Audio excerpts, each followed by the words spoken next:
Capítulo 141. La solicitud de la milicia se transmitió rápidamente. El desembarco de los 140.000 soldados del Imperio Mexicano en el corazón de los 13 estados originales de Estados Unidos fue suficiente para dejar al presidente James Polk y a la cúpula del Ejército Federal en estado de shock. ¿Dices que Nueva Granada firmó un tratado de paz por su cuenta? La noticia había llegado demasiado tarde, demasiado tarde. No había razón para que México, siendo el enemigo, informara a Estados Unidos, y mucho menos Nueva Granada, que ya no era aliada de los estadounidenses. Además, la confusión interna en Nueva Granada no les dejaba margen para comunicar nada. Por lo que parece, el tratado de paz se firmó en julio. ¡Bang! ¿Y quién no sabe eso ahora? El presidente James Polk estalló en furia. Cualquiera podía adivinar que las tropas mexicanas que habían estado en Sudamérica ahora estaban desembarcando en Washington después de Cristo. La situación de Estados Unidos, con el Mississippi y sus puertos bloqueados, lo había dejado ciego en cuanto a lo que ocurría en el exterior. La única fuente de información que quedaba era Gran Bretaña, pero desde que transfirió territorios en el Caribe y Sudamérica a México, su capacidad para obtener información en América había disminuido. Entonces, al final, Winfield Scott, ¿él es la respuesta? La opinión unánime de los generales federales era que Winfield Scott era el más adecuado para ser el comandante en jefe. Era un héroe de guerra probado, con experiencia combatiendo contra el ejército mexicano. Aunque había sido derrotado, su decisión valiente de abandonar las tácticas de línea de infantería en la batalla de Memphis había reducido las bajas. Aunque recientemente Polk lo había destituido, el presidente sabía que en esta crisis no podía ignorar las recomendaciones y hacer una elección arbitraria. Envía la orden para su reasignación al frente este. Esto es un desastre. El teniente general Winfield Scott, viajando en tren hacia el frente este, observó con desánimo el estado de la milicia. ¿De verdad trajeron eso como armas? Era comprensible que los civiles no pudieran tener acceso a armas militares modernas, pero algunos casos eran excesivos. Había quienes llevaban escopetas de caza, incluso con un solo cañón. Si intentan recargar eso en medio de una batalla contra el ejército mexicano, acabarán con más agujeros que un colador. Asegúrense de dar armas de la fábrica de Springfield a los que lleven esas cosas. Entendido. Las armas eran el menor de los problemas. La abrumadora diferencia en el número de cañones lo asfixiaba. Si al menos ganaban tiempo, podrían recibir más suministros. Las fábricas de armas estaban produciendo a toda velocidad. El problema era que no tenían tiempo. Los mexicanos ya han comenzado a moverse. Después de destruir Washington después de Cristo, el ejército del Imperio Mexicano se había detenido temporalmente para reabastecerse, pero fue solo una pausa breve. Ya estaban en marcha hacia el norte, y justo al norte de Washington se encontraba Baltimore, una de las ciudades más grandes de Estados Unidos. Tenemos que enfrentarlos antes de que lleguen a Baltimore. Si no, esos malditos mexicanos destruirán Baltimore como lo hicieron con Washington. Eran los ciudadanos de Baltimore, desesperados. La milicia actuaba como si la palabra disciplina no existiera en su diccionario. Incluso exigían directamente al teniente general Winfield Scott que actuara. Scott, famoso héroe de guerra en todo Estados Unidos, tenía suficiente autoridad para mantener cierto control sobre la milicia. Sin embargo, la mayoría de los milicianos nunca habían recibido entrenamiento militar, y había una grave escasez de oficiales para dirigirlos. Los rangos de oficiales y suboficiales, cruciales para un ejército, no existían en la milicia. Aunque Estados Unidos había estado aumentando su presupuesto militar y reclutando oficiales, casi todos estaban en el oeste. Para manejar un ejército de 220.000 soldados, necesitaban reunir a todos los oficiales disponibles en el país. A pesar de esto, el número de milicianos en Baltimore seguía aumentando. En el fondo, Scott sabía que lo más sensato sería abandonar Baltimore. Sin embargo, hacerlo probablemente provocaría una revuelta en la milicia. Incluso si lograran entablar una batalla urbana, los mexicanos no serían tan complacientes como para entrar directamente a la ciudad. Abandonar Baltimore les daría un poco más de tiempo, pero no lo suficiente como para cambiar la situación desesperada. Tomó su decisión. Tendremos que pelear.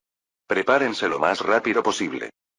En circunstancias normales, Scott habría delegado la preparación a sus oficiales mientras diseñaba las tácticas, pero no había tiempo para eso. El ejército del Imperio Mexicano estaba demasiado cerca, y tenían que construir una línea defensiva, aunque fuera mínima. Scott comenzó a dirigir personalmente los trabajos para construir trincheras al sur de Baltimore, tal como lo había hecho el ejército mexicano en Memphis. Después de algunos días de trabajo frenético en las defensas, el ejército del Imperio Mexicano finalmente llegó. Como era habitual, comenzaron la batalla desplegando su abrumador poder de fuego. El enemigo está preparando los cañones. ¡Bum! ¡Bum! ¡Bum! Agáchense. Los proyectiles de artillería arrasaban el campo de batalla, pero gracias a las trincheras, las bajas eran mínimas. Aunque comparadas con las trincheras mexicanas, las defensas estadounidenses eran apenas pozos mal conectados, aún así, ofrecían cierto grado de protección. ¡Bang! ¡Bum! ¡Bang! La artillería del Imperio Mexicano destruía minuciosamente los pocos cañones que le quedaban al ejército estadounidense, continuando con su fuego de supresión. Los soldados estadounidenses soportaban el bombardeo, sintiendo que sus cabezas podrían volar si asomaban por un segundo. En ese momento, un oficial en la trinchera del frente gritó: «Disparen. Empiecen a disparar de inmediato». «Maldita sea. ¿Cómo llegaron tan cerca tan rápido?» «Bang. Bang. Ratatatat». Las tropas del Imperio Mexicano, aprovechando la cobertura de su artillería, estaban cargando hacia las trincheras. Aunque los estadounidenses habían cavado sus trincheras, carecían de obstáculos como alambre de púas o ametralladoras, lo que hacía su capacidad de defensa extremadamente deficiente. Los soldados mexicanos que se acercaban disparaban hacia el interior de las trincheras. ¡Bang! ¡Clac! ¡Bang! Es más fácil disparar desde arriba hacia abajo que desde abajo hacia arriba. Las trincheras mal construidas se estaban convirtiendo en tumbas, mientras un observador militar británico, desde la distancia, comentaba: «Estas trincheras tienen una capacidad defensiva muy inferior a lo esperado. Ante una combinación de artillería potente y una infantería bien entrenada, resultan completamente impotentes. Sí, no parece que valga la pena ir hasta el oeste para ver más de esto». Los observadores británicos llegaron a esa conclusión.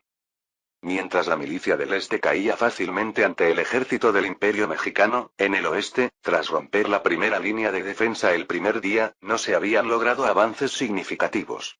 Las reservas y el comando, junto con la artillería, se mantenían en la retaguardia, mientras más de la mitad del ejército estadounidense estaba atrapada en las trincheras que el Imperio Mexicano había cavado. Adelante. Los oficiales continuaban dando la orden de cargar, y los soldados, amenazados por los oficiales con sus revólveres, corrían torpemente hacia adelante. Al salir de las trincheras, el sonido de los disparos del ejército mexicano, que al principio solo se oía a lo lejos, se volvía ensordecedor. Ratatatat. El ruido de las ametralladoras parecía advertir a los soldados: «Si te acercas, morirás». «No puedo hacerlo. Maldita sea, no puedo avanzar». Miles de soldados habían caído sin sentido durante días, y los cuerpos esparcidos fuera de las trincheras eran la prueba de ello. Un soldado, con la mente en blanco, decidió regresar a la trinchera. «Oye, bastardo. Te dije que cargaras». «Tú». El oficial no usó su revólver, pero le dio una patada en la espinilla al soldado, que cayó gritando: «¡Ah!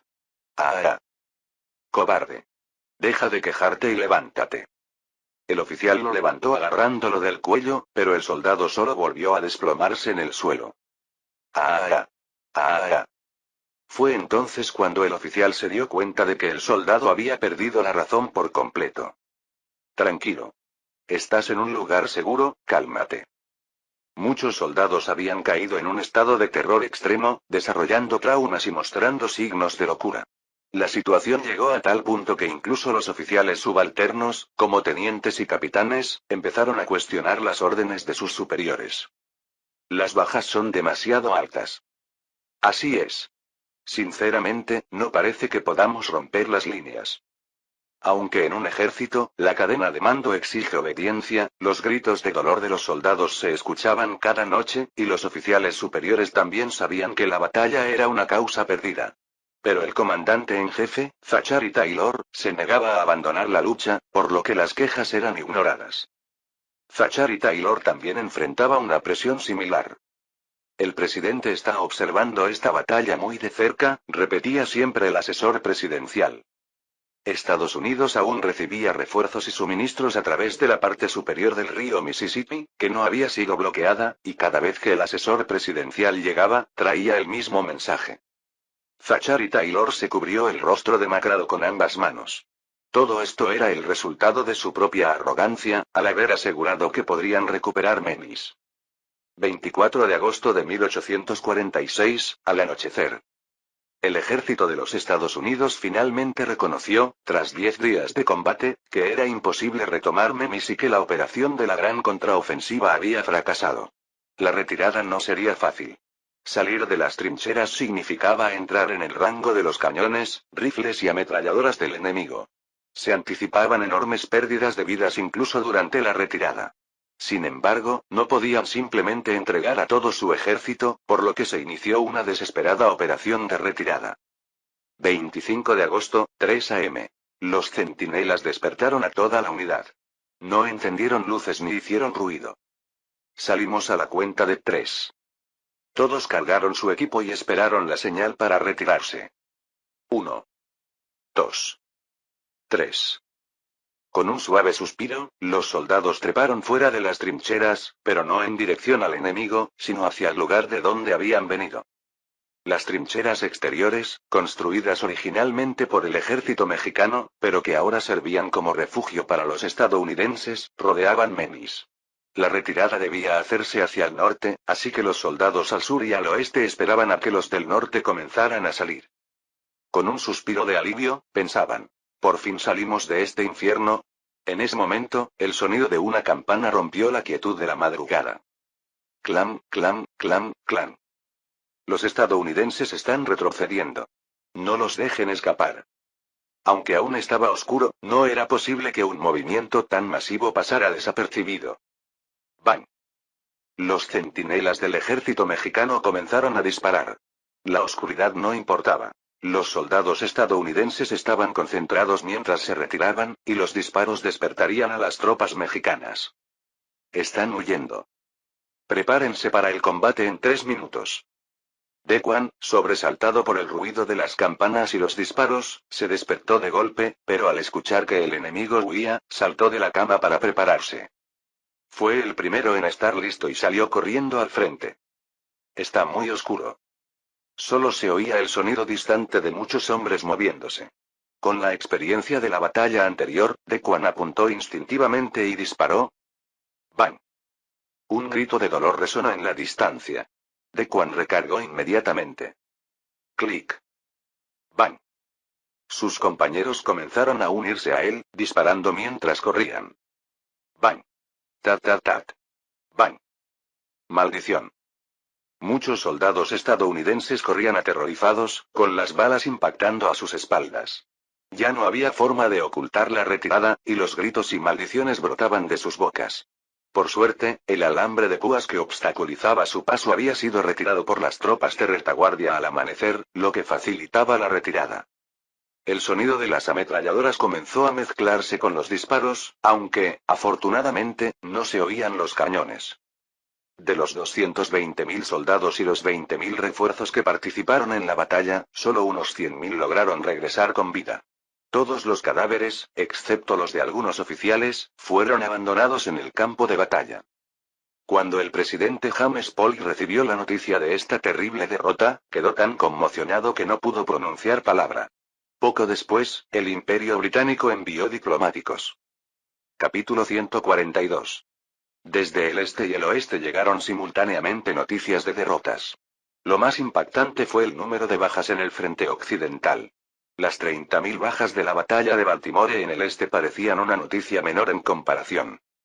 De un total de 240.000 soldados, solo 100.000 regresaron ilesos. De las 140.000 bajas, hubo 60.000 muertos o desaparecidos, y 80.000 heridos. Querido, nuestros hijos, HKK. Numerosos estadounidenses preguntaban por la suerte de sus familiares, pero tras una larga espera, las respuestas solo traían desesperación. Los gritos y sollozos de los heridos, los traumatizados y los que habían perdido a sus seres queridos resonaban por todas partes. Impactante revelación. ¿Fue el desastre de la Operación Gran Contraataque responsabilidad del presidente? El contenido de este artículo, que citaba a un comandante anónimo que participó en la segunda batalla de Menis, era realmente impactante. ¿El presidente envió gente para presionarnos a no retroceder cada pocos días? ¿Entonces no fue culpa del carnicero Zachary Taylor? No exactamente. Otros generales dijeron que atacar Memis era imposible debido a las defensas mexicanas, pero él insistió en que era posible, y así se produjo esta catástrofe. Un general que buscaba gloria y sobreestimaba sus capacidades. Y un gobernante que presionaba a los comandantes para proteger su poder. Fue el resultado de la colaboración de ambos. En el oeste, la operación Gran Contraataque fue un fracaso total, mientras que en el este, Baltimore sufría el brutal bombardeo del ejército imperial mexicano. Ahora, la milicia de Winfield Scott estaba construyendo una línea defensiva para proteger Filadelfia. Baltimore había sido abandonada. En el sur, circulaban rumores inquietantes de que el ejército imperial mexicano estaba movilizando tropas para liberar a los esclavos negros. El sentimiento pacifista crecía rápidamente, no solo en el norte, sino en todo Estados Unidos. Aunque muchos no lo decían en voz alta, la situación dejaba claro que las posibilidades de ganar la guerra eran mínimas. No a la guerra. Terminemos con esta horrible guerra. Renuncia, presidente James Polk. Cuando Baltimore cayera bajo el ataque, el siguiente objetivo sería Filadelfia, y después Nueva York. En ambas ciudades, una multitud de ciudadanos salió a las calles exigiendo el fin de la guerra y la destitución del presidente James Polk. Renuncia. Renuncia. ¿Qué renuncia? Hay que destituirlo. En las calles, los manifestantes gritaban consignas contra James Polk. ¡Qué absurdo! ¿Cuándo fue que votaron por él tan entusiastas? Cuando adoptó una postura firme contra Gran Bretaña, se convirtió en candidato presidencial. Cuando tomó una postura dura contra México, se convirtió en presidente. Fue elegido con una abrumadora mayoría, lo que significaba que los ciudadanos estadounidenses también querían la guerra.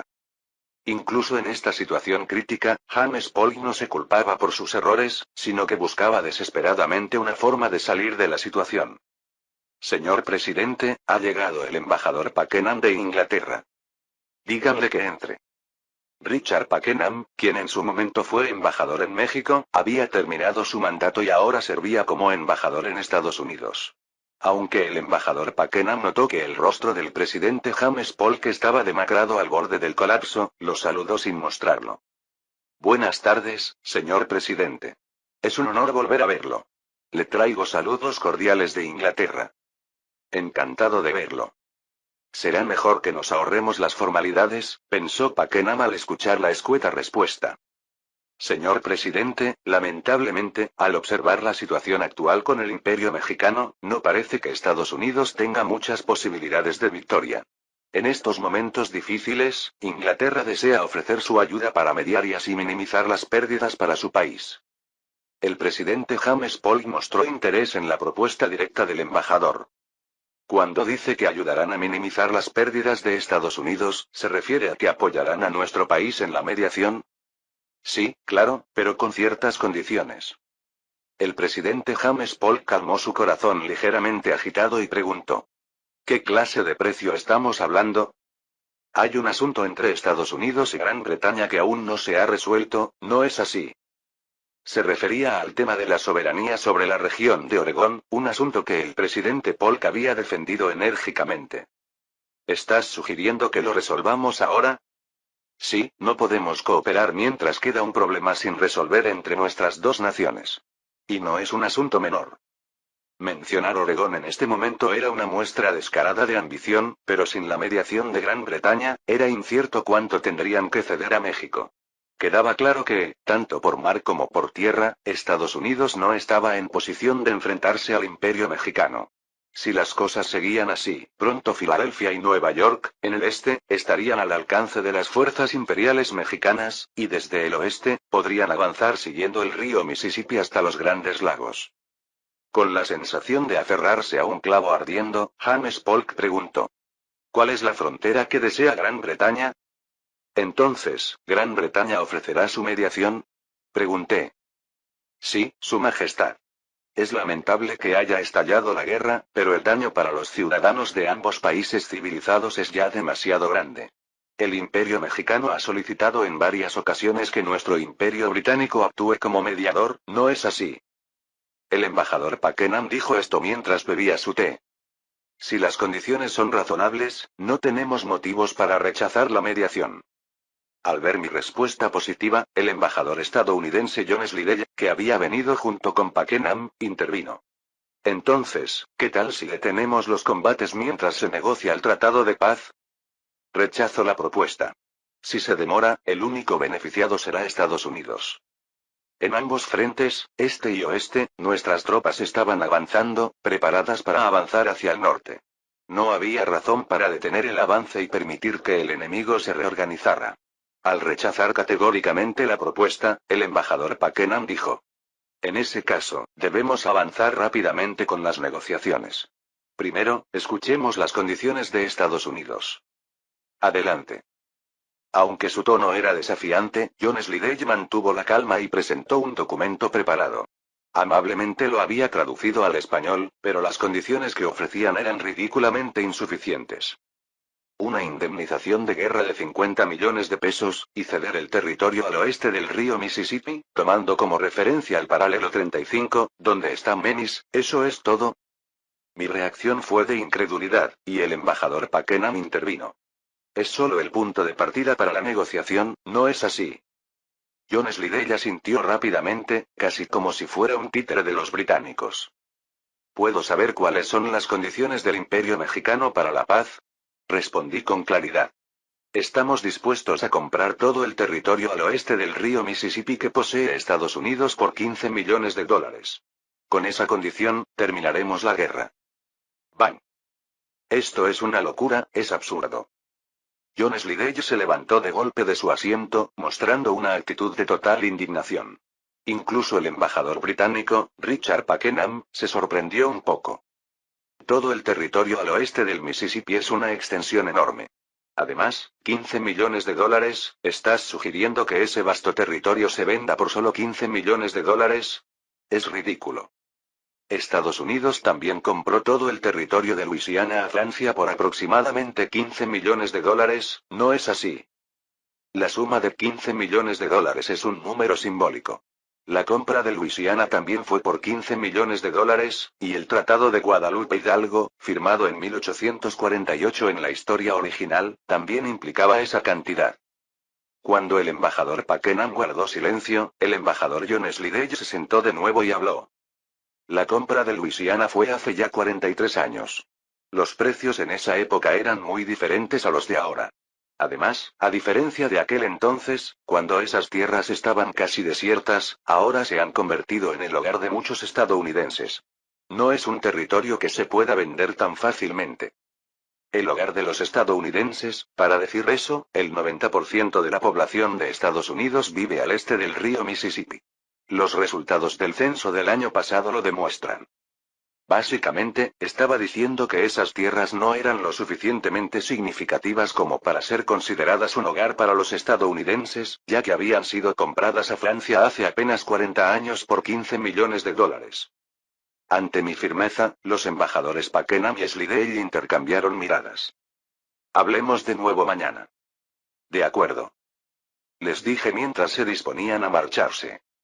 Recuerden que, mientras hablamos, la guerra sigue en marcha. Lo tendremos en cuenta. Así terminó el primer día de negociaciones, y el último día de agosto empezaba a caer. Diego, ¿no te parece que Inglaterra está siendo excesivamente activa? Sí, parece una escena que ya hemos visto antes. Exacto. Está claro que quieren algo de Estados Unidos. En este momento, lo que Inglaterra podría querer, es Oregón. Correcto. Ya han sacado bastante dinero, así que su prioridad ahora será resolver la cuestión del territorio de Oregón. Es exactamente lo mismo que ocurrió cuando buscamos un acuerdo con Inglaterra antes, para ganar ventaja en los tratados de paz con España y Francia. En ese entonces, cometimos el error de pensar que Inglaterra se mantendría neutral, si no estaba de nuestro lado. No se podía esperar que Inglaterra actuara de manera tan caballerosa y razonable. Si había un país que sobresalía por su astucia, ese era sin duda Inglaterra. A partir de mañana, envía al ministro de Relaciones Exteriores en mi lugar. Los británicos intentarán prolongar las negociaciones con argumentos obvios. Tal como esperaba, los británicos comenzaron a coordinarse abiertamente con Estados Unidos para presionar a México. 1 de septiembre. Como miembros de naciones civilizadas, debemos considerar cuidadosamente el impacto que nuestras acciones tendrán en la comunidad internacional. Recientemente, hemos recibido la triste noticia de que muchos ciudadanos inocentes han sufrido en estos enfrentamientos. Inglaterra, que era una tercera parte no implicada directamente, utilizó el sufrimiento de los ciudadanos de Estados Unidos y México como justificación para criticar la postura firme de México. El Imperio mexicano reiteró que fue Estados Unidos quien inició la guerra, pero ni Inglaterra ni Estados Unidos prestaron atención. Ambos lados se mantenían firmes, y las negociaciones se prolongaban. 7 de septiembre. Tras confirmar la retirada del ejército estadounidense, las fuerzas mexicanas en el frente oriental tomaron Baltimore y se prepararon para atacar Filadelfia. Al enterarse de esto, Inglaterra aumentó la presión un nivel más. Empezaron a mencionar las pérdidas económicas que estaban sufriendo debido al impacto en el comercio internacional. Las actuales acciones del Imperio mexicano están causando un daño grave al comercio internacional y al libre comercio, lo que afecta no solo a nosotros, sino a las economías de numerosos países en todo el mundo. Inglaterra está tomando este asunto con mucha seriedad, y si esta situación persiste, estamos preparados para tomar todas las medidas necesarias para proteger nuestros intereses. Instamos encarecidamente al Imperio mexicano a buscar una solución pacífica y mutuamente beneficiosa, y le exhortamos a que acepte. El embajador británico Pakenham presionaba de manera agresiva. Muchos se sorprendieron por el repentino aumento en la intensidad de su discurso, pero yo sabía que todo era un farol. No necesitan inquietarse. Los perros que ladran mucho no muerden. No tenía intención de insistir en exigir todo el territorio al oeste del Mississippi. Mencionar la compra de Luisiana y pretender obtener todo ese territorio era claramente una exageración. Si prolongábamos esta guerra lo suficiente, podríamos obtener algo, pero a diferencia de la historia original, en la que México perdió el 55% de su territorio sin ofrecer resistencia después de haber sido golpeado por Estados Unidos, aquí Estados Unidos no olvidaría una humillación de tal magnitud si perdieran ese territorio. El espíritu rebelde característico de los estadounidenses y su capacidad para recuperarse, incluso si perdían el oeste del Mississippi, aseguraban que no se rendirían tan fácilmente. El presidente Thomas Jefferson, quien logró la compra de Luisiana, es ampliamente elogiado como un presidente que consiguió un logro monumental. La compra de Luisiana ocurrió hace solo 43 años, pero ese logro sigue vívido en la memoria de todos los estadounidenses. Al principio hubo controversia sobre la legitimidad constitucional de la transacción, pero a medida que quedó claro que la expansión territorial contribuyó al crecimiento y desarrollo de Estados Unidos, esta compra se convirtió en un símbolo de éxito nacional, avivando los deseos expansionistas que indirectamente llevaron a esta guerra. ¿Cuánto habría que hacer para arrebatarles a los estadounidenses todo ese territorio que les ha impactado de manera tan profunda? Tendría que ser hasta el punto de destruir completamente a Estados Unidos, pensó. Y aún después de eso, no podría bajar la guardia. En cuanto México se descuidara, Estados Unidos renacería. Aunque era injusto al considerar lo que le sucedió al México de la historia original, tenía que encontrar la manera de minimizar el rencor de los estadounidenses mientras debilitaba al máximo su potencial. Debía conseguir los territorios que ofrecieran la mejor relación costo-beneficio. Para lograr eso, necesitaba una carta de negociación lo suficientemente fuerte como para hacer que incluso Gran Bretaña retrocediera. Su Majestad, la flota ha zarpado del puerto de La Habana en Cuba, informó Diego. Notifíquenlo también a Prusia. Que la flota ha partido.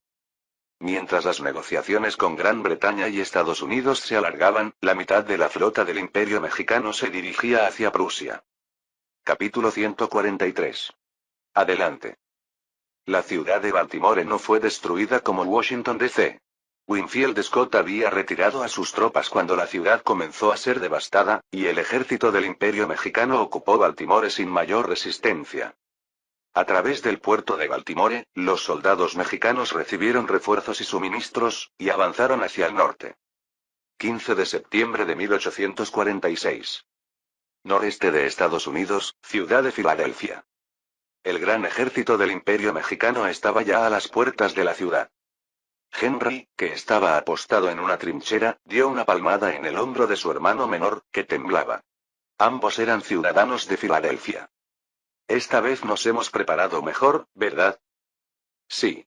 Y ahora tenemos muchos más soldados. Se consolaban mutuamente mientras aguardaban el inicio de la batalla. Incluso después de que el Imperio Mexicano tomara Baltimore, el número de voluntarios en la milicia estadounidense creció desmesuradamente, superando los 200.000 hombres. No solo habían cavado una línea de trincheras, sino tres. Y, si la primera línea defensiva era penetrada, había una cuarta línea más atrás. Vienen. Boom. Boom. Boom. Boom. El ejército del Imperio Mexicano comenzó su bombardeo, como era de esperarse. No se agachen.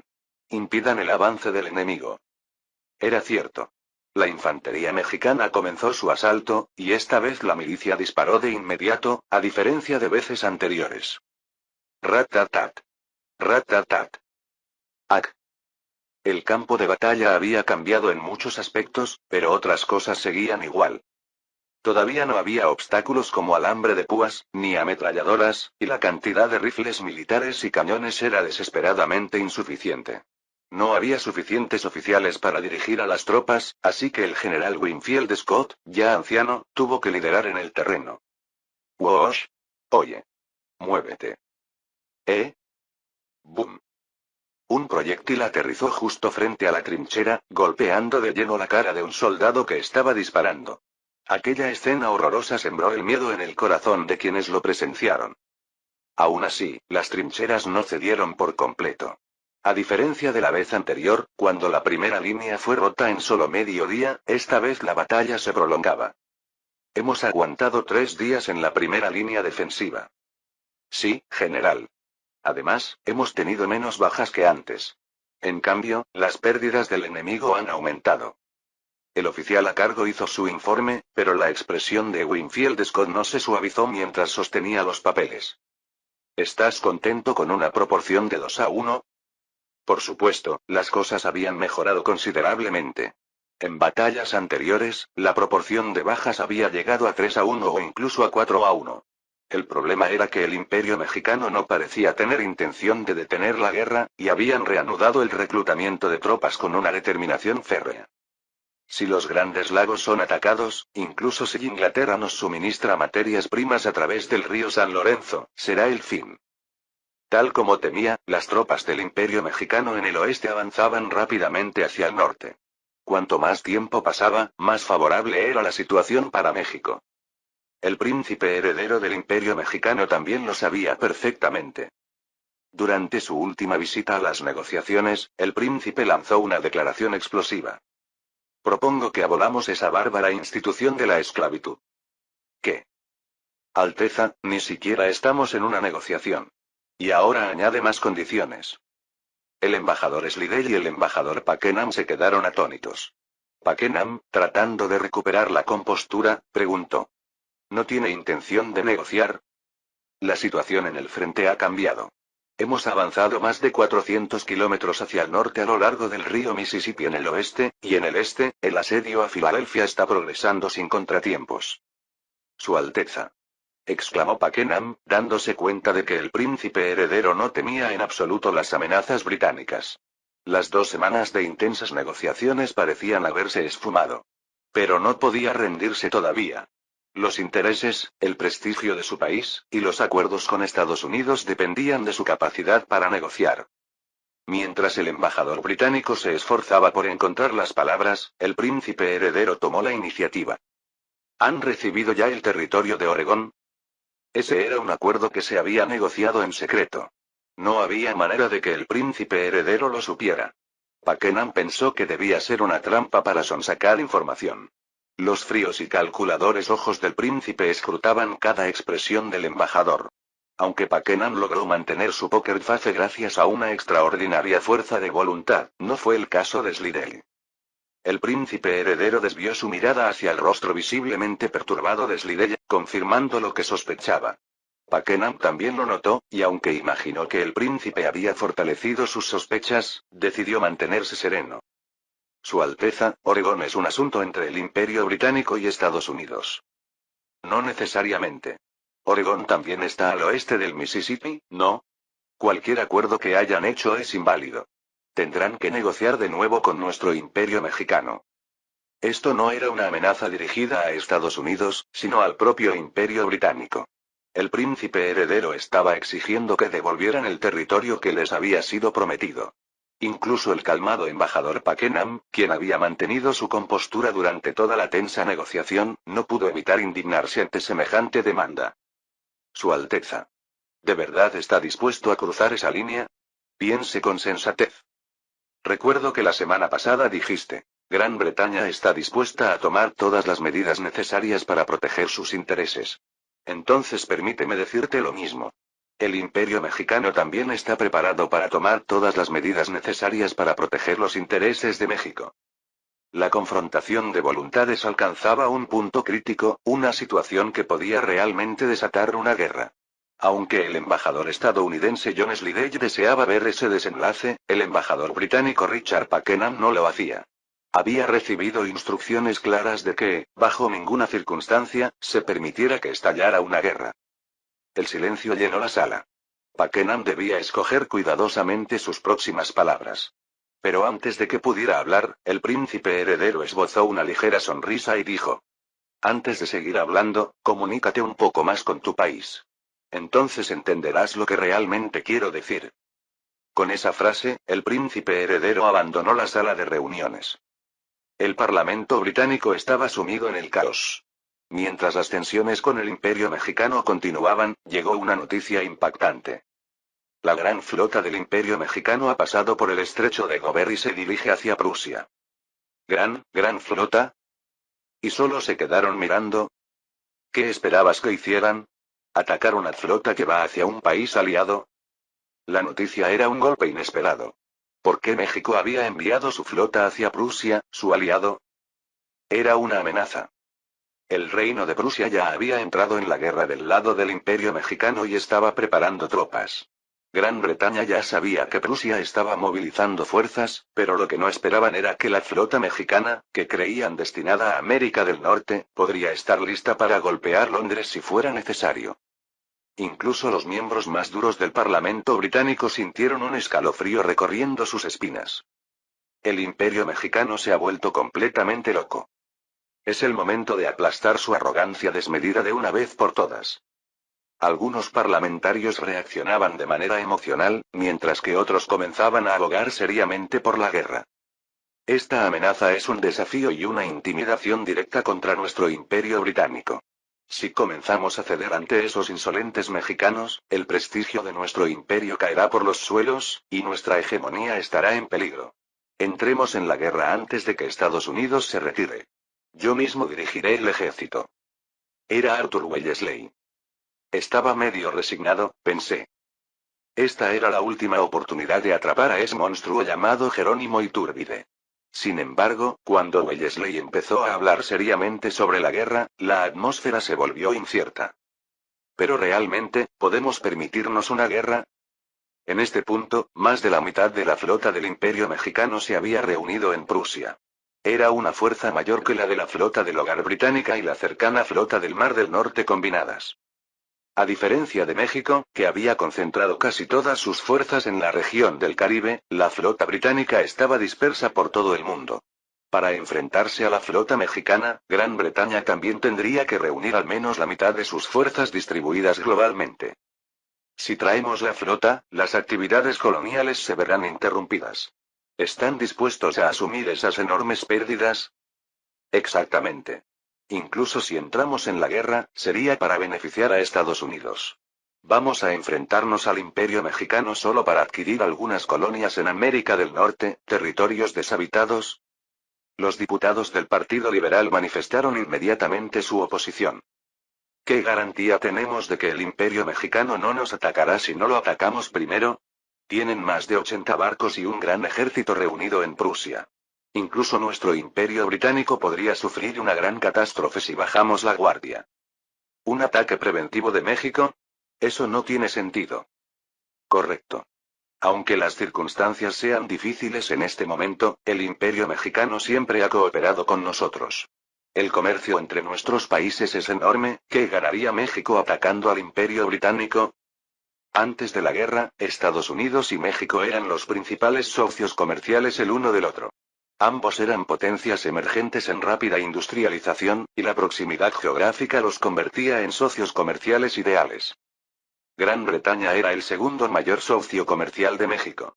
Ahora que el comercio con Estados Unidos estaba interrumpido, Gran Bretaña se había convertido en el principal socio comercial de México. La lógica de que México no se atrevería a provocar a Gran Bretaña tenía sentido. Estos cobardes, pensaba Arthur Wellesley, deseando gritarles a esos cobardes que solo buscaban razones para evitar la guerra. Pero sabía que, si lo hacía, lo tacharían de loco. De repente, alguien entró en la sala. Parecía ser el asistente de un diputado liberal, quien se acercó a su superior para susurrarle algo. Señores, nos ha llegado otra noticia importante. Parece que la información sobre las exportaciones secretas de alimentos se está filtrando en Inglaterra e Irlanda. Gran Bretaña dependía de la importación de alimentos. Más del 90% de los irlandeses vivían exclusivamente de patatas porque los ingleses se llevaban el resto de los cereales. A causa de eso, Irlanda se había empobrecido y, ahora, durante la Gran Hambruna, muchas personas estaban muriendo de hambre. Y en medio de todo eso estaban exportando alimentos. Maldita sea, les dije que mantuvieran la boca cerrada. ¿Se ha confirmado de dónde provino la filtración? No, aún no lo sabemos. Esos agitadores que habían estado callados por un tiempo ahora volverán a causar problemas. Desde que Irlanda fue anexada por el Acta de Unión en 1800, los movimientos de resistencia irlandeses no habían cesado. En los años 1820, el movimiento por la emancipación católica liderado por Daniel O'Connell había cobrado fuerza, y en las décadas de 1830 y 1840 empezaron a surgir nacionalistas con posturas más radicales. Uno de estos grupos era la Asociación Joven Irlanda, Young Irelanders, quienes seguramente estarían llenos de odio hacia Inglaterra tras conocer esta noticia. Deberíamos controlar a Irlanda, pero me preocupa más la reacción de los ciudadanos aquí en Inglaterra. Como mencionó un diputado conservador, esta era una noticia que enfurecería al pueblo inglés. No es que los ingleses sintieran preocupación por los irlandeses. El hecho de que Inglaterra dependiera de las importaciones de alimentos y que incluso tuviera que explotar a Irlanda indicaba que había escasez de alimentos en el país.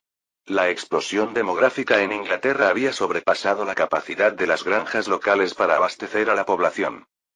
Las clases bajas de Inglaterra apenas podían permitirse una comida al día, y muchos morían de hambre. Exportar alimentos en estas circunstancias era un escándalo.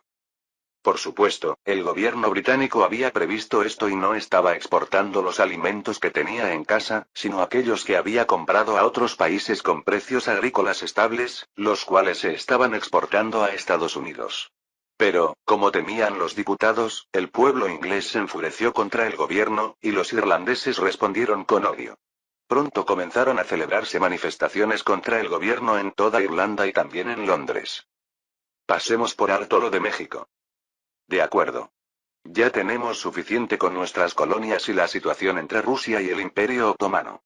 Deberíamos concentrarnos más en esos asuntos. Gran Bretaña estaba en una situación complicada, con demasiados frentes abiertos como para iniciar otra guerra. La guerra contra el Imperio Mexicano, que estaba listo para golpear a traición si fuera necesario, incluso al punto de no temer un conflicto total, resultaba una carga demasiado pesada para el Imperio Británico. Incluso los diputados conservadores, que momentáneamente habían apoyado la guerra, cambiaron de opinión. Así, la última oportunidad que Arthur Wellesley consideraba posible se desvaneció. Gran Bretaña envió órdenes e información sobre la situación a Richard Pakenham, su embajador en Ciudad de México. Con eso, el último salvavidas de Estados Unidos se rompió. Capítulo 144. Eso es lo que se espera de esos piratas. Nunca tuve grandes expectativas. Bill dijo esto con el periódico en la mano que anunciaba que Gran Bretaña había abandonado su mediación, pero por dentro sentía una enorme amargura. Una cerveza más por aquí. Desde que el presidente James Polk anunció que Gran Bretaña actuaría como mediadora, muchos estadounidenses habían depositado todas sus esperanzas en ello. ¿No era el Imperio Británico el que siempre se mantenía firme? ¿Y ahora les da miedo a esos mestizos mexicanos? Exactamente. Bill, tras beber varios tragos seguidos, comenzó a lamentarse con su amigo. Si no fuera por mi rodilla, no serviría de mucho que tipos como nosotros, que ya estamos en la mitad de la vida, nos alistáramos. Aunque, a este paso, parece que terminarán reclutándonos. La situación en el frente era desastrosa. El ejército del Imperio Mexicano en el oeste había llegado a St. Louis, la puerta de entrada hacia la parte alta del río Mississippi, y se preparaba para atacar. Estados Unidos era consciente de que el ejército mexicano avanzaba hacia el norte y debía prepararse para defenderse, pero sufría una grave escasez de tropas y suministros. Los oficiales, que habían recibido órdenes de detener a los mexicanos a toda costa en St. Louis, suspiraban ante la sombría realidad. Las secuelas de la batalla de Memphis siguen sin desaparecer. Los que están físicamente bien, mentalmente no lo están. Aunque había 100.000 hombres que, a excepción de heridas leves, estaban físicamente aptos, muchos sufrían problemas psicológicos y se negaban a regresar al combate. Aunque tengamos 100.000 reclutas, nuestras fuerzas efectivas serán alrededor de 150.000. Los suministros también eran ridículamente escasos. Entre todos los materiales militares, lo más importante eran, por supuesto, las armas. Sin embargo, desde el desembarco del ejército mexicano en el este, la mayoría de la producción de la fábrica de armas de Springfield se había destinado a esa región. Tras la devastadora pérdida de armas en la segunda batalla de Memphis, el ejército en el oeste se encontraba incluso falto de rifles antiguos. Y no es que estemos recibiendo grandes cantidades de alambre de púas como las que usan los mexicanos. ¿Cómo se supone que vamos a defendernos? Los comentarios pesimistas entre los oficiales aumentaban a medida que el ejército mexicano se acercaba cada vez más. En el este, continuaban las feroces batallas que cobraban un alto costo en sangre.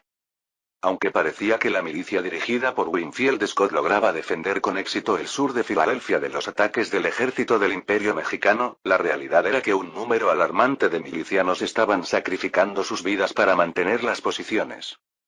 Los milicianos defendían las trincheras con sus vidas, infligiendo constantes bajas al ejército mexicano.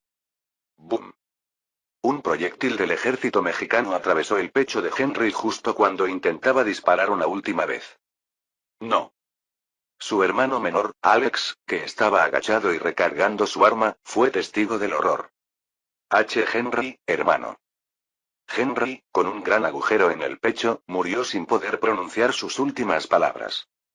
El general Winfield Scott, que estaba en el frente dirigiendo las tropas, cerró los ojos con fuerza al presenciar otra tragedia entre hermanos.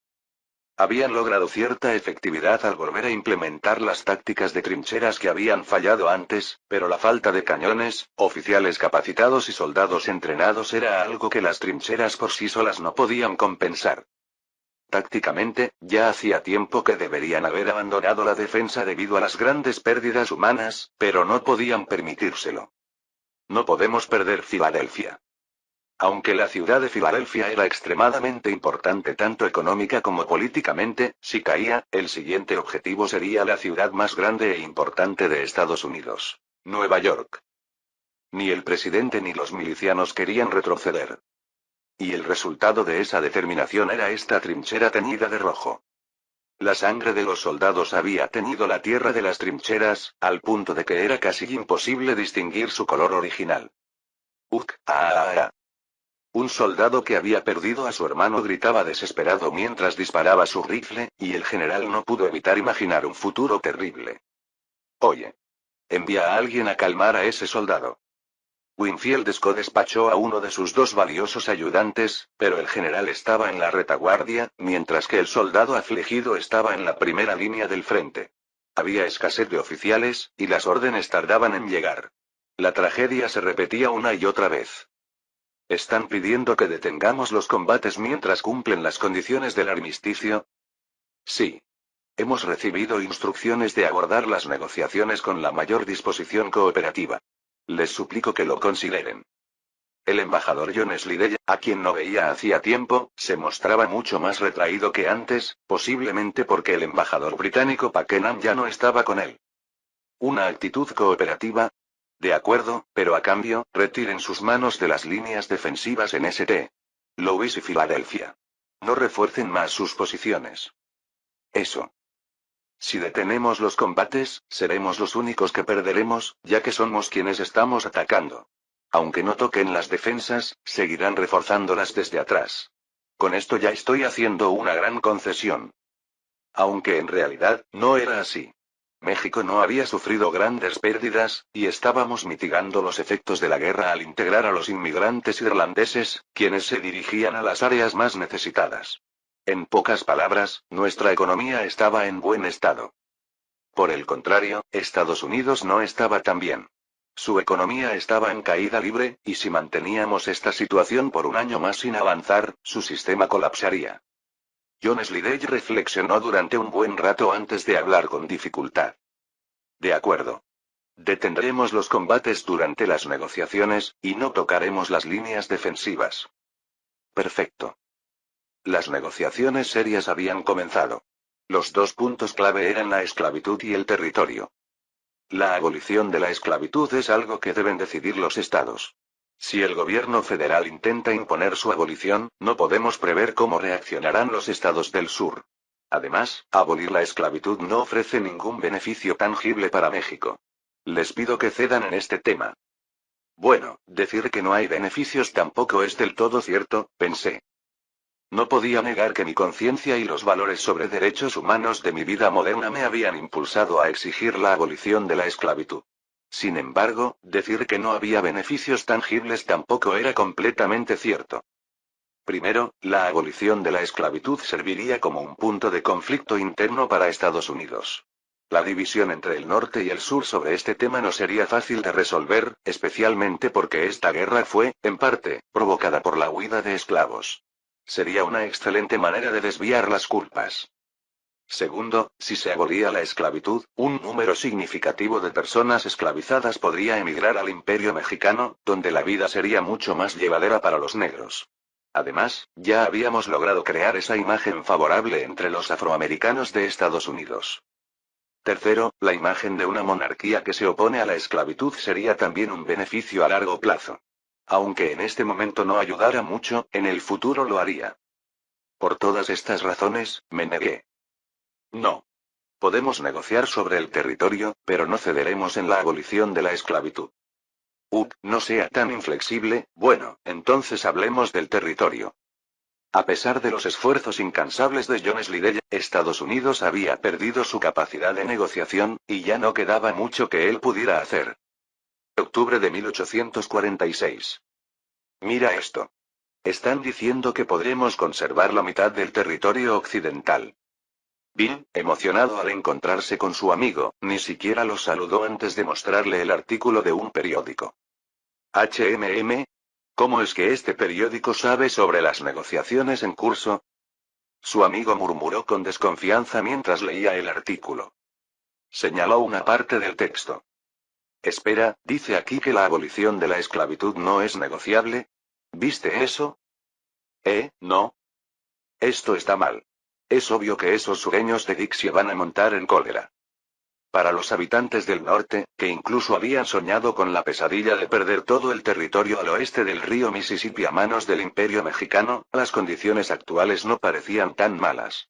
Después de todo, con Gran Bretaña renunciando a intervenir, si México continuaba su avance, Estados Unidos no tendría respuesta. El problema era la abolición de la esclavitud. Con el país en peligro, si tuvieran algo de sentido común. No. Sigues siendo ingenuo. ¿Crees que a esos tipos de Dixie les importa eso? Son los mismos que preferirían seguir luchando hasta la ruina total. Y esa afirmación era cierta. La actitud de los sureños era intransigente. ¿Con qué derecho esos mestizos mexicanos nos dicen que debemos abolir la esclavitud? Si la Unión acepta esto, tonterías. ¿Sabes cuántos esclavos hay entre los 5 millones de personas del sur? Son 8 millones. No 28.000 ni 280.000, sino 8 millones. ¿Crees que la Unión nos los regaló? No. Cada uno fue comprado con mucho dinero, y ahora nos dicen que renunciemos a esa propiedad sin más. La poderosa voz de un sureño resonaba por el lugar, y otros lo apoyaban con gritos. Así es. Correcto. El número de 2,8 millones de esclavos negros provenía de un censo provisional realizado el año pasado, en 1845. La liberación de los esclavos no solo significaba perder el dinero invertido en comprarlos. Casi todas las plantaciones del sur dependían del trabajo esclavo. Sin ellos, las plantaciones no podrían funcionar, lo que equivaldría a una sentencia de muerte económica para el sur. Si las plantaciones del sur quebraban, también lo harían los numerosos empleados blancos que trabajaban allí. En resumen, lo que se les pedía al sur era que se sacrificaran por el bien de Estados Unidos. Pero si solo había dos partes en Estados Unidos, el norte y el sur, lo que realmente se les pedía era que el sur se sacrificara por el norte. Pero, si St. Louis cae, serán los grandes lavos, y si Filadelfia cae, será Nueva York. ¿Crees que el gobierno federal podrá resistir entonces? Las voces de apoyo se desvanecieron. Todos conocían la importancia del área industrial de los Grandes Lagos y la ciudad de Nueva York. Todos lo miraban. El hombre se sintió un poco nervioso, pero sin mostrarlo, habló con determinación. Si aceptan esto, tendremos que salir de la Unión. 22 de octubre. Ante la prolongada indecisión del gobierno estadounidense, el príncipe heredero del Imperio Mexicano envió un ultimátum. Si no recibían una respuesta en 2 semanas, reanudarían las hostilidades. Esos malditos bastardos. Están locos. Cualquiera que leyera el periódico lanzaba insultos. Sorprendentemente, no se referían al Imperio Mexicano. El titular del periódico decía lo siguiente. El gobernador de Carolina del Sur declara que, si se fuerza la abolición de la esclavitud, no tendrán más opción que retirarse de la Unión. Era un titular inusualmente largo, pero capturó de inmediato la atención de los lectores del norte. Un hombre temblaba de furia al leerlo. Estos malditos ilusos. ¿No entienden que si perdemos Nueva York y los Grandes Lagos, todo se acaba? Otros, curiosos por saber qué causaba tanta ira, leyeron el titular y comenzaron a maldecir también. ¿Quién está diciendo semejante traición? Aquellos con suficiente perspicacia ya lo habían anticipado, pero los norteños, al ver con sus propios ojos la opinión pública del sur, se enfurecieron. El país estaba al borde del colapso, y sin embargo, los sureños causaban esta crisis solo por no querer renunciar a la esclavitud. Esa era la percepción del norte. Esos malditos de Dixie piensan que, como la guerra se está peleando en el norte, no es asunto suyo. En el norte, había personas que ya habían perdido sus hogares o estaban a punto de perderlos. ¿Quién les dio permiso para retirarse de la Unión? Había también federalistas, que apoyaban un gobierno central fuerte. ¿Acaso esta guerra no comenzó porque la Unión trataba de proteger las malditas plantaciones esclavistas del sur? Todo esto pasó por su culpa, y ahora deben asumir la responsabilidad. Y, por supuesto, había quienes simplemente buscaban a quién culpar. Incluso durante la guerra, o quizás precisamente por ella, los medios de comunicación estaban más activos que nunca. Surgían una gran cantidad de artículos que reflejaban el enojo del norte, y la opinión pública contenida en ellos llegaba también al sur. Como era de esperar, la reacción de los sureños no fue positiva. ¿Acaso no apoyaron también los malditos yanquis esta guerra? Por supuesto. Solo hay que ver el porcentaje de votos que obtuvo el presidente James Polk para darse cuenta.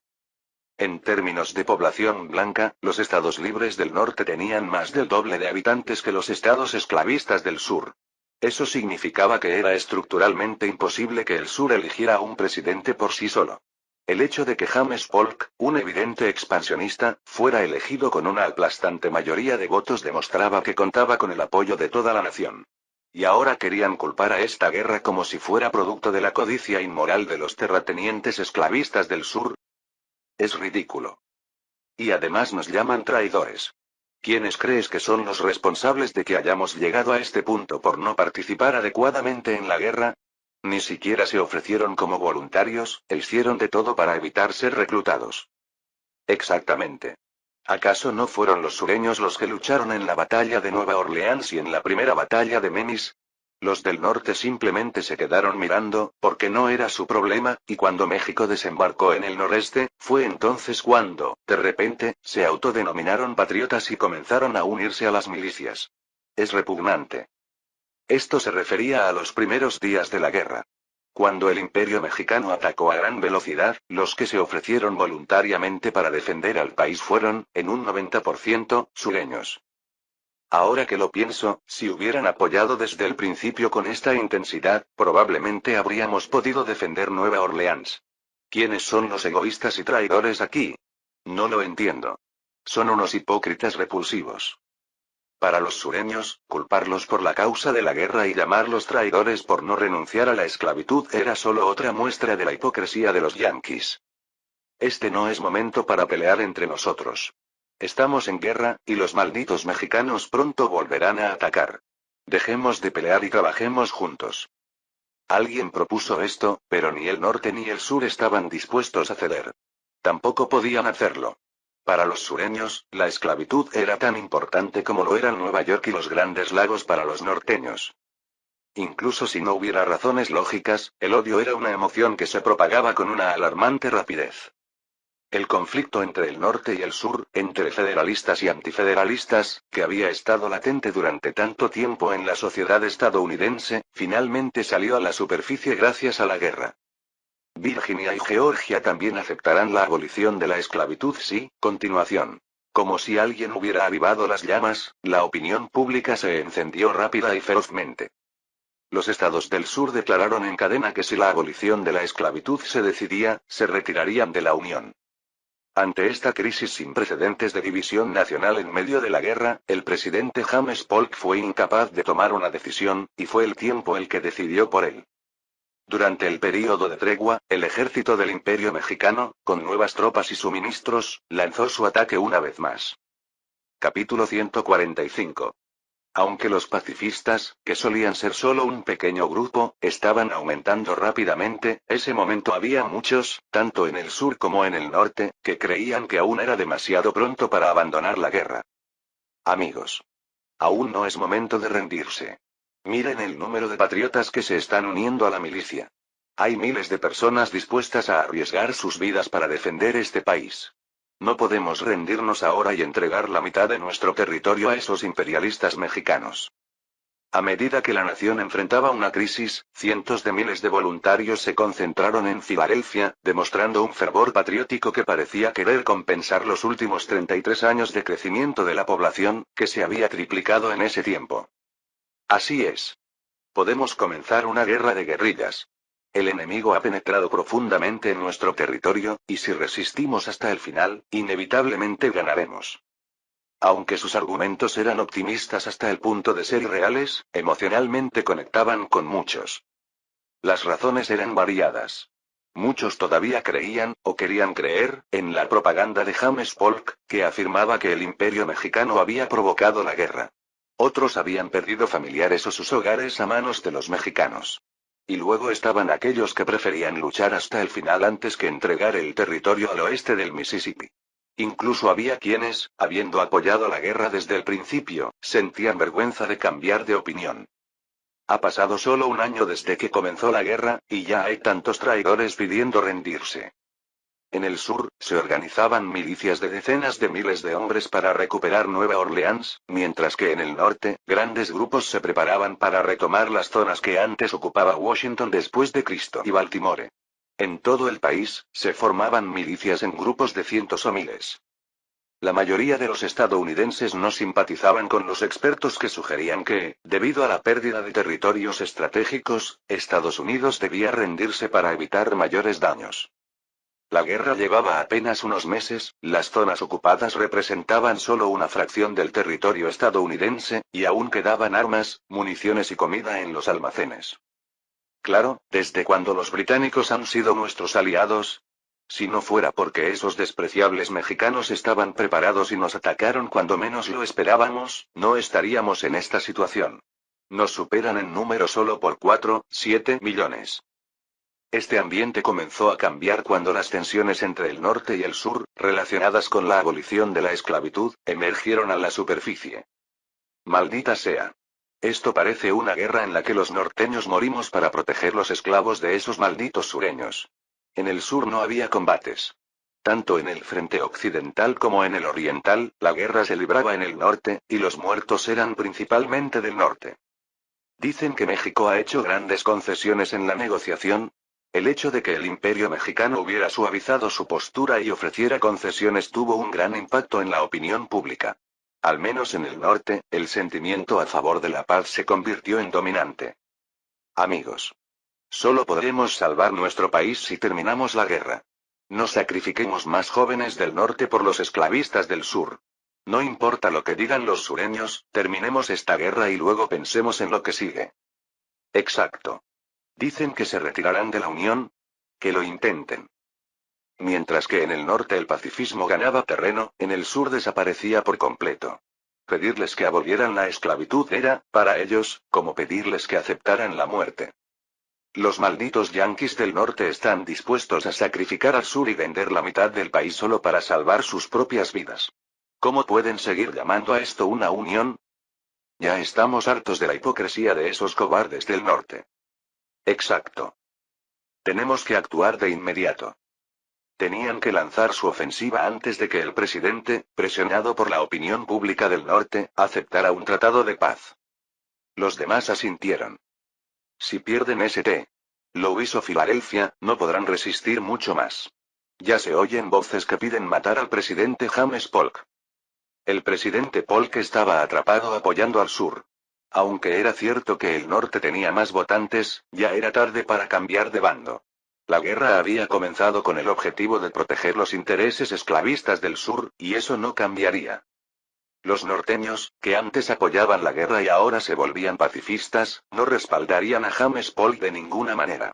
Por lo tanto, si lograba un pequeño éxito militar, Polk no abandonaría la guerra fácilmente. Abandonar la guerra significaría su fin. El ejército del sur necesitaba lograr algo. ¿Te aseguraste de hacer una buena labor de reconocimiento? Si nos descubren y refuerzan la defensa, todo estará perdido. Por supuesto. Nos disfrazamos muy bien como habitantes locales, no te preocupes. Mientras las feroces batallas se libraban en el norte, las milicias sureñas se preparaban para recuperar Nueva Orleans. Habían reunido más de 100.000 hombres, armas, suministros y oficiales con experiencia militar para entrenar a sus tropas. El carnicero Zachary Taylor. Después de obtener ese despectivo apodo en la segunda batalla de Memphis, había dejado el ejército y regresado a su hogar en Virginia. Sin embargo, no pudo rechazar la insistente petición de su antiguo subordinado y yerno, Jefferson Finis Davis. General, los mexicanos están desprevenidos. A pesar de ser una gran ciudad, solo han dejado 20.000 soldados para defender Nueva Orleans. Te lo digo claramente, cuando termine la guerra con México, regresaré a casa. Era, en esencia, una aceptación. Aunque era originario del estado esclavista de Virginia, no se oponía abiertamente a la esclavitud, pero sí sentía aversión por la expansión de los estados esclavistas. Además, era un federalista que creía que bajo ninguna circunstancia la Unión debía dividirse. Por eso, aunque tenía sus reservas sobre liderar la milicia más grande del sur, compuesta en su mayoría por antifederalistas, la guerra contra el Imperio mexicano aún no había terminado, y veía en esto una oportunidad para limpiar un poco su nombre como comandante. Zachary Taylor aceptó el mando con la condición de que, una vez terminada la guerra, dejaría su puesto y volvería a su hogar. 6 de noviembre.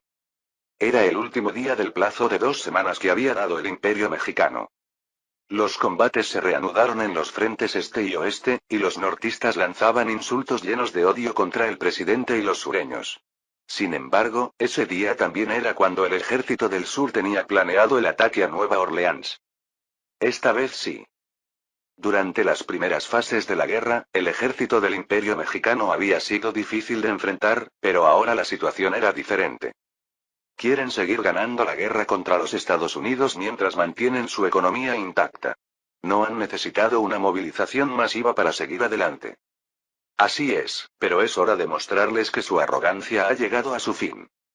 A diferencia de los Estados Unidos, donde el pánico se había extendido y las milicias se reunían desde todos los rincones del país, México había expandido su territorio rápidamente sin reclutar suficientes tropas para mantenerlo. Solo tienen 20.000 hombres, pero no debemos subestimarlos. ¿Ves esas alambradas allí? Sí, general. Si te detienes en esa zona de obstáculos, morirás. Solo si logramos atravesarla y alcanzar las trincheras podremos tener una verdadera batalla. Gulp. El tono tajante de Taylor tensó a los oficiales de la milicia, incluidos Jefferson Davis y otros líderes sureños. En medio del silencio en la sala de reuniones, Zachary Taylor habló de nuevo. Hagan lo que hemos preparado.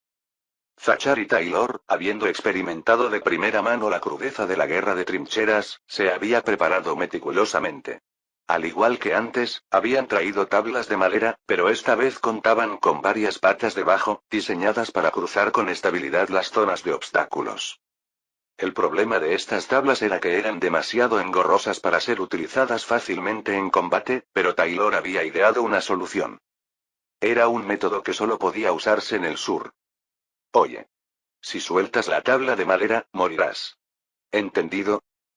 Ese sí, señor. Habían movilizado a 30.000 esclavos negros.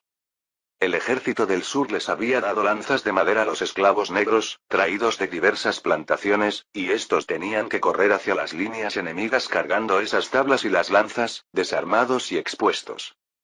Avancen. Avancen, carguen de inmediato. ¡Bang! Alguien disparó su rifle, pero no apuntó a los enemigos, sino a uno de los esclavos negros. Maldito. He dicho que cargues. Los esclavos, amenazados por los blancos armados que les apuntaban desde atrás, corrían llorando hacia las líneas enemigas. Estaban siendo forzados a luchar en nombre de aquellos que querían seguir manteniéndolos como esclavos, enfrentándose a un país que abogaba por su liberación. Esa trágica escena comenzó a ser visible también desde el lado enemigo. Vienen. Son negros. Cuando los soldados le informaron, el oficial del Imperio Mexicano rechinó los dientes. Esos malditos bastardos. La situación era clara. ¿Soldados esclavos? ¿Qué acto tan bárbaro? Aún así, no podía simplemente dejarlos ir. Crack. Artillería, abran fuego. Boom. Boom. Boom. Wash. Ah.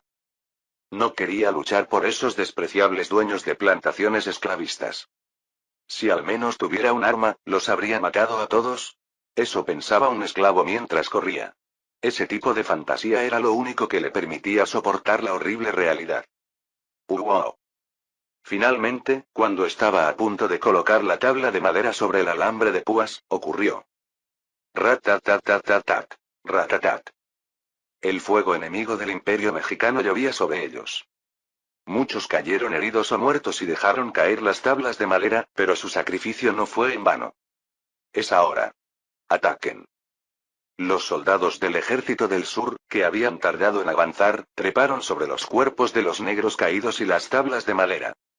Aunque sufrieron grandes pérdidas, el enemigo contaba solo con 20.000 soldados, mientras que ellos eran 120.000. A pesar de que no tenían cañones y la mayoría de sus armas eran rifles traídos de sus casas, un total de 150.000 soldados, incluidos 30.000 esclavos negros, era más que suficiente para abrumar al enemigo. La batalla, que comenzó al mediodía, continuó hasta la noche. No dejen a nadie vivo. Ataquen. Cuando empezó a oscurecer, la reserva, junto con Zachary Taylor y Jefferson Davis, se unió al ataque. Para entonces, las trincheras enemigas estaban llenas de sus propias tropas. ¡Ah! Victoria. Habían conseguido su primera victoria valiosa. Aunque de los 30.000 esclavos negros, 25.000 murieron, y las bajas combinadas de la milicia ascendieron a 40.000 entre muertos y heridos, el ejército del Imperio Mexicano se retiró con éxito. Aún así, fue su primera victoria. Jefferson Davis, quien había organizado la milicia, se dirigió con orgullo a la multitud en un discurso apasionado. Sí, ahora parece que los mexicanos, que se han preparado diligentemente, están ganando. Pero si nuestra milicia no llega de 200.000 o 300.000, sino a 1.000.000, ¿crees que el Imperio Mexicano podrá seguir disfrutando de su victoria tan fácilmente? Para proteger esta vasta tierra ocupada, el Imperio Mexicano necesitará cientos de miles de soldados más.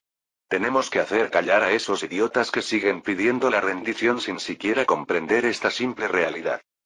Eso es. Inmediatamente debemos llevar esta noticia al gobierno. Aunque la ciudad sería rápidamente recapturada cuando regresaran las fuerzas y la flota del Imperio Mexicano, para los sureños, Nueva Orleans era una ciudad simbólica. Su recuperación daría un gran impulso a los sureños que pedían continuar con la guerra, afirmando que había esperanza de victoria.